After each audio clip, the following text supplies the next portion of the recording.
এ বাবলু, হ্যাঁ বলো দাদা। বলছি তো এবার তো ভোট তো চলে এলো, এবারে ভোটটা কাকে দিবি?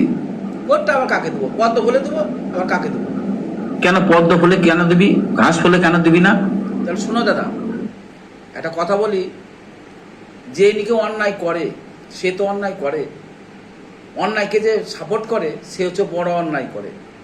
তাই যে চুরি করে সে তো চুরি করে, এই চুরগুলোকে যারা সাপোর্ট করে তারা হচ্ছে বড় চোর। তাই আমি তৃণমূলকে ভোট দেবো না, চোরের বোঝা মাথায় নেবো না, পদ্ম ফুলে ছাপ দেবো, রাম রাজত্ব পাবো, যে কটা দিন বেঁচে থাকি রাম গুণকীর্তন করে পার করে দেবো। জয় শ্রীরাম, জয় শ্রীরাম, জয় শ্রীরাম। দাদা ভাইরা আমি যদি ভুল টুল বলে থাকি আমাকে ক্ষমা করবেন। জয় শ্রীরাম, জয় শ্রীরাম, জয় শ্রীরাম।